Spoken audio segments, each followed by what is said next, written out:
Planning for every what if scenario for retirement is almost impossible, but there's a few that you need to make sure that your financial planner is running for you. And the death of a spouse or loved one need to be a top priority. In this video, we're going to break down 7 different scenarios in our software, Snap Projections, and go through them with you and show you the thought process you need to go through with your financial planner to ensure that if the person beside you or a loved one passes away, you're still going to be taken care of. So we're looking here at Mr. and Mrs. YouTube. Again, they retired at 60, they're currently 61, they're coming up to 61, and life expectancy to age 90, I put a general inflation at 2.5% because all of you like to know that along the way. You know, they have no income. Now, Mr. YouTube has a defined benefit pension plan, and we put his defined benefit pension plan at $40,000 until 65 and $30,000 from 65 on. So he's got a $10,000 bridge. Now you'll see here, there's a 0% survivor benefit. So this client came to us and said, look, we get a decent amount more with 0%. We're both healthy. We're not going to die early. This makes the most sense to us. And so we ran this scenario for them, broke it down. The thing with this client is it didn't have a lot of assets, which I know is a lot of you. If you have a defined benefit plan, maybe you haven't saved a lot on the side. Mr. YouTube has 50,000 RSP and 50,000 TFSA. Mrs. YouTube, very similar at 50,000 and 50,000. So they're sitting there with about $200,000 of savings, no debt. Now their government benefits. Mr. YouTube has worked most of his career, and so he's at a 75% of max CPP. He'll be 100% on old age security. Again, you saw Mrs. YouTube there. We have her at 50% of max CPP. So that's the breakdown. Now, if we go into the planning, we can see that, look, if you guys retire, you have your CPP, your old age security, you have your $200,000 of savings that we draw down, and Mr. YouTube's pension. And if we add all that up, they're gonna have a very nice income in retirement, $66,607. That is after tax and adjusted to inflation. Now, I haven't done any of the RSP meltdown and laddered income and all that. That's not this video. I do that in many other videos. I will continue to do that. You know, if I go into Mr. YouTube here, he's pulling out a lot of his TFSA before his RSP. Obviously, we draw down more RSP, do the TFSA later. That's not what this video is about. So before you start leaving a comment, not jumping into that. I want to look at, based on the amount of assets and the pension and life that they've built up, how much income will they get, and what will happen if something happens to one of them. So again, if they both live to age 90, there's 66,000 of income for the rest of their life adjusted to inflation. Now the first scenario I want to look at is Mrs. YouTube. So the Mrs. YouTube does not have a defined benefit. She has the RSP and she has a TFSA, which when she passes, both will kind of roll over to Mr. YouTube. So I have her passing at 62 with Mr. YouTube continuing to live till age 90. So if we go into the planning pages here, you'll see Mr. YouTube has his CPP. He gets a bit of a CPP survivor pension when she passes away, and then that drops when he starts his. Again, his OAS will start, and we look at a combined view. Again, we were at 66,607 previously.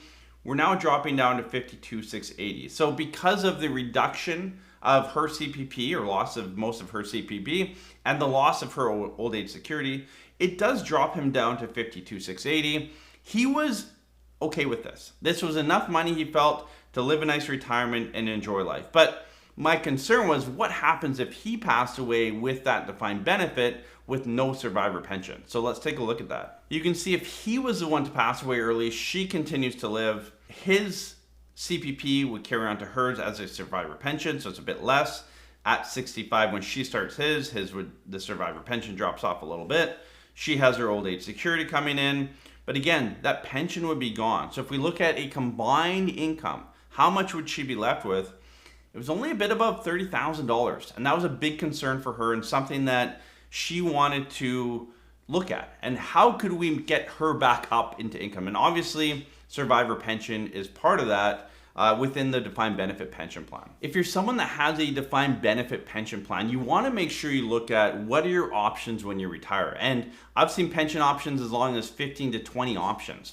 And so typically there's, no survivor benefit. There's different layers of survivor benefit. There's a guaranteed payment period. So it might be, no survivor benefit, but it's guaranteed to pay for 15 years. There's a lot of different factors. You need to sit down with your financial planner to go through those options and break it into software like this to make sure that it lines up with what you're looking to do. Again, the loss of a loved one is a big financial impact if you don't do it right. And again, once you make that decision on your defined benefit plan, then it's locked in stone. So if you choose 0% survivor benefit with a 5-year guarantee, and you pass away in year 6, that money's all gone. Now again, if you're sitting there saying, Adam, I don't have a defined benefit plan, so I don't have to worry about this. The reality is you do. You have to make sure your other accounts are set up. Everyone's situation is different. I wanted to grab one scenario that we've actually bumped into quite a bit and break that down. But if you don't have a defined benefit, which most of you don't, you're going to have RSPs, spousal RSPs, the LIRAs. What happens if you pass away? What happens if the other person passes away? The other little tidbit of advice I want to put in here is there's 2 parts to this. There's the financial part, making sure that, if you pass away, your spouse or common law partner is going to be okay financially, or vice versa. The other piece of it is to make sure they understand what's going on in their financial world. So again, I talked about this a lot. My wife and I run the finances in my house. My wife, she has the 4 kids. She really runs their school stuff. So we kind of take those roles on. But she loops me in on the kid stuff, kids school, all of that, and I loop her in on the financial stuff. So if I passed away tomorrow, she has an understanding of what we have, where it is, how to access it, all of that. It's very important, even though she doesn't run it day to day, it's very important that she understands the concepts, where stuff is, and if I'm gone tomorrow, that, how much money does she have? Can she afford to live in the house still? How does she pay the mortgage, pay the bills, what credit cards, all of that. It's very important that she has a grasp. And so when you talk about building a financial plan, you want to look at the money side to make sure that the other person is going to be okay. But there's kind of the education and knowledge side that you need to get them on track with as well. And too often, I see couples or partners where it's one person and they know everything and they drive the ship, and the other person has no clue what's going on. So if that's you, if you're watching this video and you're like, that's me, I have no clue what's going on, I'm trying to educate myself, have that open conversation with the person you live with that runs the finances, and start getting up to par. Understand where everything is, how it works, what insurances, investments, credit cards, bank accounts, wills, all of that. Make sure you have that on track and in place, and just list it out and have a summary together. So what we did for Mr. and Mrs. YouTube is we looked at their defined benefit pension plan for him, and we said, look, you can take a 75% survivor benefit, and the amount only reduces from $40,000 to $38,000. Yes, it's $2,000 a year, which would be great, maybe a small trip or whatever it is, but that 75% survivor benefit is too important to make sure you have. So we reduced it to $38,000, $28,000 at 65,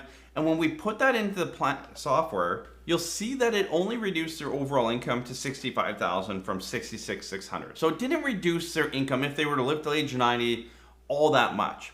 And so that's kind of our starting point now, is $65,000. Now if we go in and look at, okay, well, what happens if he dies at this point? So here we have Mr. YouTube passing away, and you can see here the defined benefit survivor pension column. So Mrs. YouTube continues to receive 75% of the pension amount, plus the survivor CPP, plus her CPP and her OAS, and then the $200,000 of investments that they've built up. And if we look at a combined view of that, it still gives her $45,350 per year after tax, adjusted to inflation. So enough income that she was happy with, she was able to live retirement.